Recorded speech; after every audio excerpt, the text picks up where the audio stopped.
That there, my friends, the sound of the NFL imploding after the Ray Rice videotape and his fiance at the time, I believe Janae Palmer, had their incident inside the elevator in a New Jersey casino. That's what's going on right now in Roger Goodell's office, and we're going to talk about it right now. Let's get into it.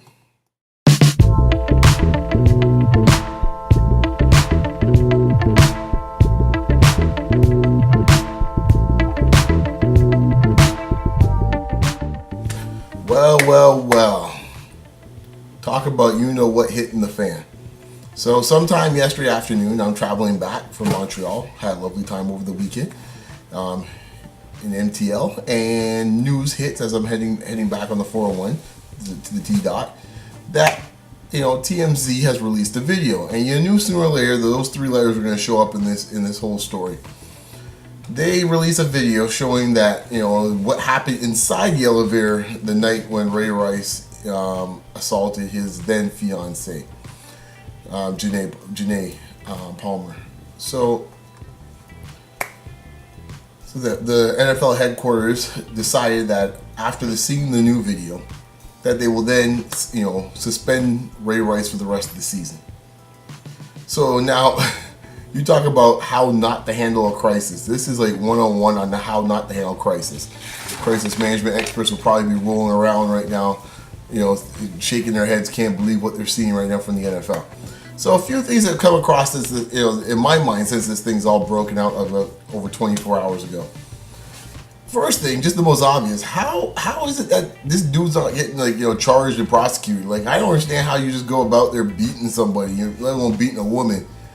And at least charges are not even, applied or even something like that. Just to say, hey, we're gonna charge you. You're going to have to come here and tell us what's going on here. I mean, they must, I assume the prosecutors in New Jersey must have had the footage as well too. So I don't understand how that didn't happen. That's a whole nother subject on another day. I'm not sure what's going on with the justice system in some of these cities. I mean, you had the situation, I believe, in Florida with Tallahassee. I think it was, Tallahassee with Florida State, and now this, I don't know what to say about that. Anyways, that's another subject for another day. Part two, how is the NFL, now the NFL has made a bad situation worse, and how are they culpable of this? Personally, this is a PR disaster of a huge level. We've seen some bad ones in the past, but I think what makes this one so bad is that just a month ago I did a podcast about this Ray Rice situation. And I said that at the time, he's going to regret this decision. Now, I didn't think it would be a fireable offense for Goodell. I know others were calling for his head like Oberman that day. I thought that was a little much, but now seeing how things are kind of unfolding, it's getting to an ugly situation. Because, let's face it, it comes down to two things with the NFL. Now, at the time, I've heard both sides. I've heard, within the last month, I had heard that they hadn't seen the tape. And then I heard rumors that they had seen the tape. Either way doesn't play well for the NFL because if they didn't see the tape, that means in this case they're just negligent. They didn't want to see the tape. I'm sorry, if the NFL is asking a casino for the tape and TMZ could get the tape, and whomever else could get the tape, I'm sorry, I don't find how the NFL with their security detail, that they couldn't get tape. I find that's weak sauce. There's no way anyone's buying that. With a grain of salt. So but that's one possibility. Now number two is that they did see the tape and it's a cover-up.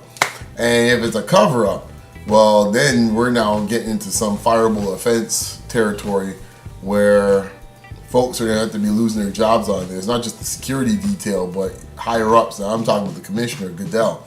Because if it's found that he and his office were covering up and someone within the office did see the tape, now TMZ is saying that supposedly that there was an NFL representative that's at the casino that saw the tape, didn't take the tape in possession, but had seen the tape.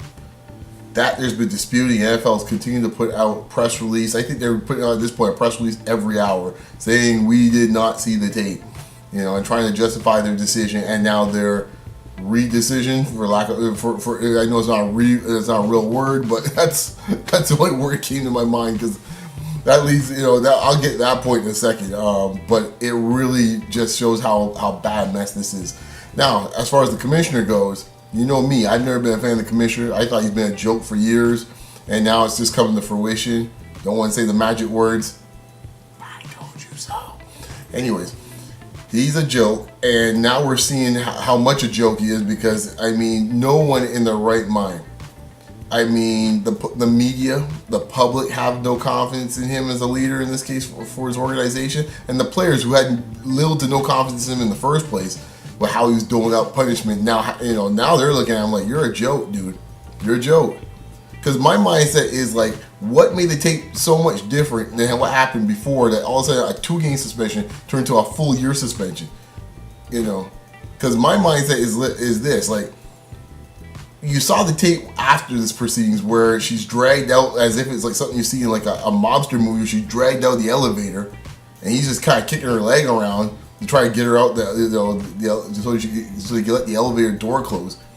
What you think must have happened in the elevator in this case that what result could be different than what we end up seeing? They cold cocked her. Like, I don't understand how all of a sudden, because we saw the video, now we got to suspend her for a year. Well, my mindset was always like, like, what did you expect? If a person's knocked out that badly unconscious, it's pretty easy to figure out what the scenarios might have been that preceded that result. Now, I don't see why you need to see a video to prove what we all thought would happen in the first place. But it's a weak excuse by the NFL using the videos like, now that changes things. Give me a break. And Goodell right now, he is right now on thin ice. And then the Ravens, I mean, Harbaugh, I don't feel too sorry for him in one way because, I mean, fine, he went and stood up for his player, and and I think he botched that from the beginning, how he handled that. I understand you want to keep everyone in the fold and they're all family and stuff like that, but I thought the initial response about a month or two ago was pretty callous and pretty aloof in this case, not really sensitive to the situation at hand. And then for the Ravens to come out and put Harbaugh out there, to face the fire, when Ozzie Newsome was nowhere to be found as the GM. The owner in this case here, he doesn't mind when you win Super Bowl rings to get his face up there first and foremost, but when it's starting to hit the fan, you need your big dogs. You need the guys that represent your organization be out there to say, hey, these are our values. This is what we're about. To put the coach out there in that perspective, in that situation, it's just chicken, man. I'm sorry. That's weak. And I hear folks trying to give a pass to Ozzie Newsome. Well, he only does about 2. He's not a guy who usually does a lot of press. You're getting paid the big bucks as the GM. When these situations happen, that's on you, dude. That's on you. Same thing with the owner. That's on you. So I'll leave it at that. At least with Arthur Blank's situation at Atlanta with Vic in this case, at least in his circumstances, he came out and said, I'm not down with this.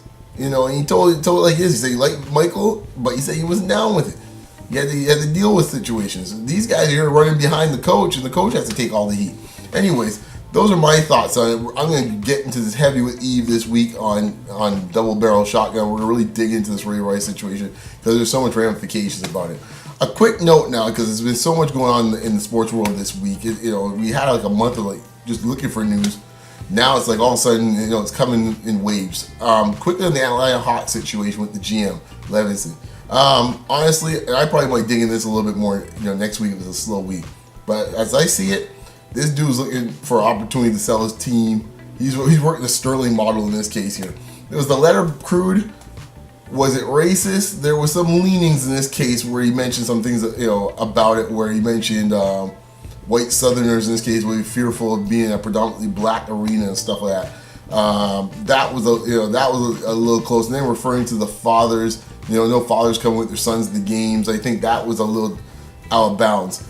Talking about demographics, I get that. I'm in the marketing world. I get that as far as demographics discussion goes. Was it done crudely? Yes. Is there real issues in there when it comes to that situation?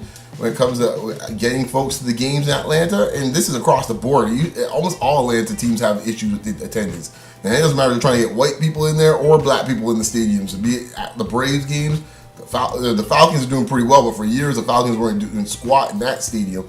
And that was pre-Vic, and then afterwards, of course the Hawks have always been kind of like just treading water, and the hockey team, the hockey team is the hockey team.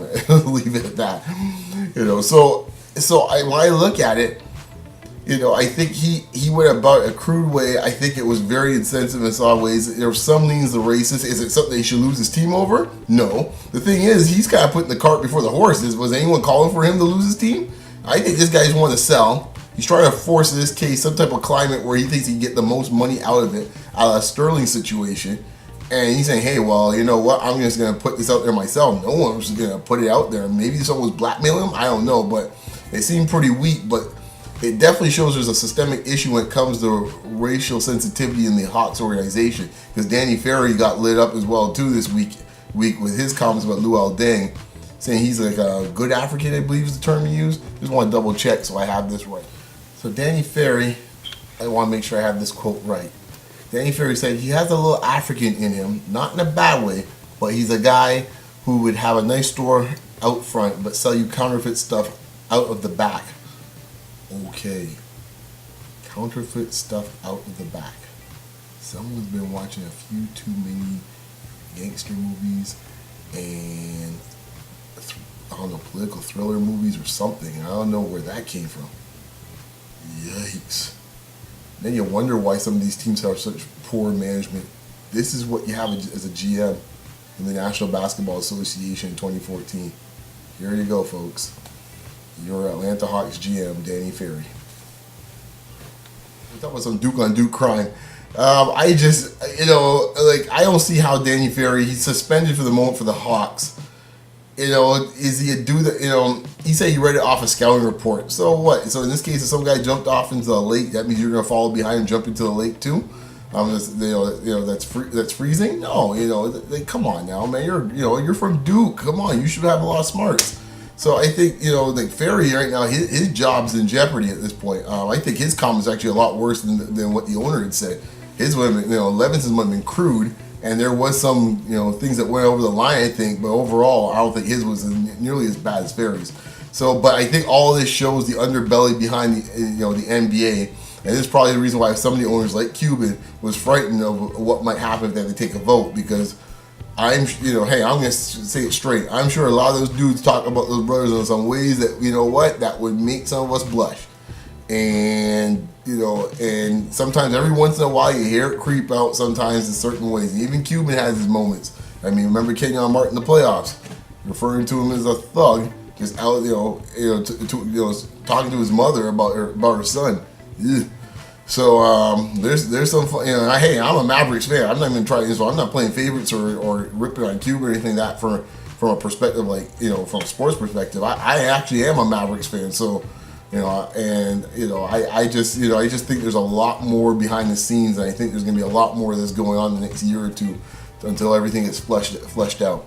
Anyways, man, check me out every week on Beyond the Locker Room right here. Subscribe above. Once again, check us out every Thursday, Double Barrel Shotgun with my boy Eve. This week, man, oh my goodness, it's going to be a lot to talk about. Week 1 action, what we see in week 2, and of course, Ray Rice. And on that note, I'll talk to y'all next week.